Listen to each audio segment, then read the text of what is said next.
بۆیە پێغەمبەر فەرمووی صلی الله عليه وسلم حەدیثەکە ئەبوو موسای ئەشعەریی گێڕێتەوە. ئیمام ئەحمەد ڕەحمەتی خوای لێبێ لەگەڵ بەیهەقیە ڕیوایەتیان کردووە و ئەبوو داودیش پێش بەیهەقی و ئەلبانیە فەرمێ حەدیثەکە سەنەدەکەی صحیحە. ئەفەرمێ ئین بەینە یەدەی الساعەتی الهەرج، لە بەردەمی قیامەت پێشەوەی قیامەتی گەورە بێ یەکێک لە نیشانەکانی قیامەت بریتێ لە ئەلهەرج. قیل وما الهەرج یا رسول الله؟ وتیان ئەی پێغەمبەری خوا صلی الله عليه وسلم هەرج چییە؟ نەمان بیستەوە کەلیمەیە. فەرمووی ئەلهەرج القەتل، هەرج بریتێ لە قەتل، بریتێ لە کوشتن.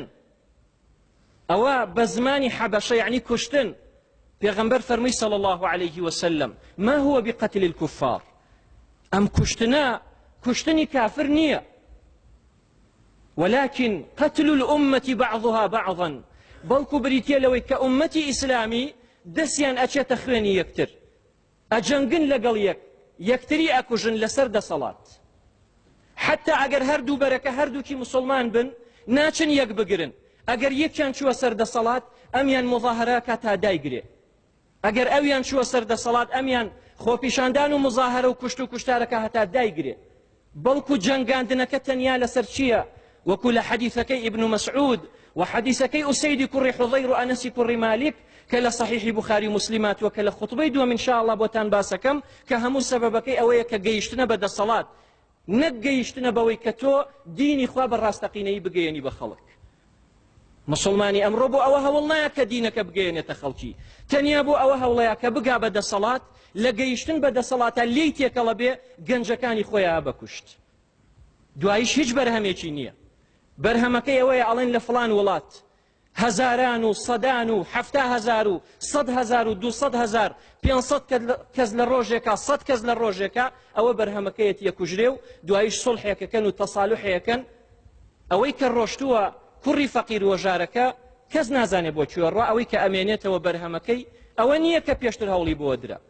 بۆیە پێغەمبەر فەرمووی صلی الله عليه وسلم ولكن قتل الأمة بعضها بعضا، بەڵام ئومەتی ئیسلامی بەڵام مسلمانان دێن لە یەکتری ئەکوژن، لە یەکتری ئەکوژن.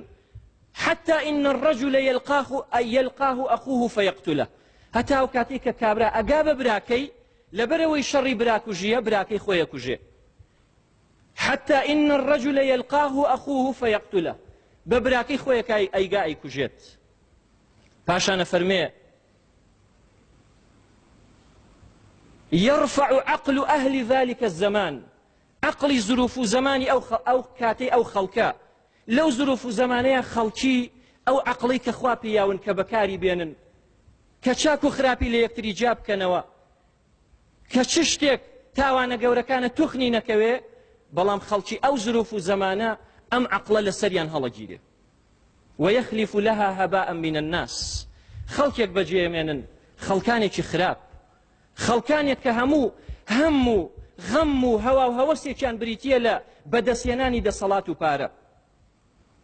پێغەمبەر فەرمێ صلی الله عليه وسلم ئەگەر یەکێکتان گەیشتە ئەو ڕۆژە ئەفەرمێ بە فەکەسیروا قیسیەکم، تیر و کەوانەکانتان مادام مسلمان لە مسلمانە کوژێ تیر و کەوانەکانتان پشکێنن، وەقەطیعوا ئەوتارەکم، بیپچڕێنە دەزوەکەی بپچڕێنە کە بەهۆی ئەوەوە تیرەکە ئەوە شێنرێ.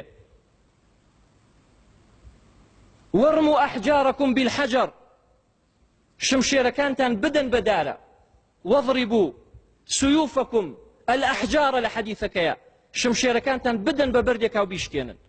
بۆیە پێغەمبەر فەرمووی صلی الله عليه وسلم لە حەدیثێکی تر إذا كانت الفتنة بين المسلمين فاتخذ سيفا من خشب، ئەگەر فتنە کەوتە نێوان مسلمان برا مسلمانەکەی خۆی کوشت ئەوا تۆ شمشێرێکی دار بگرە بەدەستەوە کە هیچی پێ ناکرێ.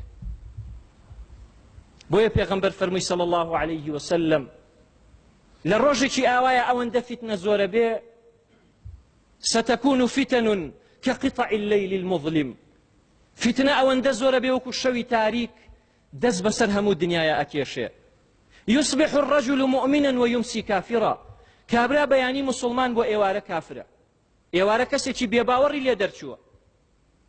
شتەکانی لێ تێکەڵ بووە بەڵام ناچێت لە ڕێگە ڕاستەکەی خۆیەوە پرسیار ناکە پرسیار لە زانان ڕاستەقینەکە ناکە ئەڵێ ئەوە نییە فڵان کەسێکە ئەوە نییە فڵان ئەو عالەمە هەمووی خەریکی ئەوەیە ئەویش بۆ خۆی وای لێ دەدوای سەری لێ تێگەچێ يصبح الرجل مؤمنا ويمسي كافرا چەند مسلمانەیە ئەمڕۆ تۆ ئاەت و حەدیثەکەی بۆ جێڕیتەوە دوای ئەچێ بوختانت بۆکە دوای ئەچێ ئەنواع و ئەشکال درۆت بەدەمەوە دروستەکە خۆی ئەزانێت کە درۆیە ئەو کاتێک کە موسەیلەمەی کەذاب کە یەکێک لە سەحابەی پێغەمبەر صلی الله عليه وسلم ئەگرێت و باسی ئەو دینە بەتاڵەی خۆی بۆکە ئەڵێ موسەیلەمە تۆ خۆت ئەزانی تۆ خۆت دڵنیای کە من تۆ بە درۆ ئەزانم تۆ خۆت دڵنیای کە من تۆ بە درۆزە نەزانم ئیتر نامەی چی مەیتێ بانگەوازی چی مەکەی داوای چی مەکەی بۆ دینە بەتاڵەکەی خۆت خۆی چاک چاگەزانی عنی کە تۆ شتەکەت بۆ ئەگێڕێتەوە ئەم کەسە درۆزنە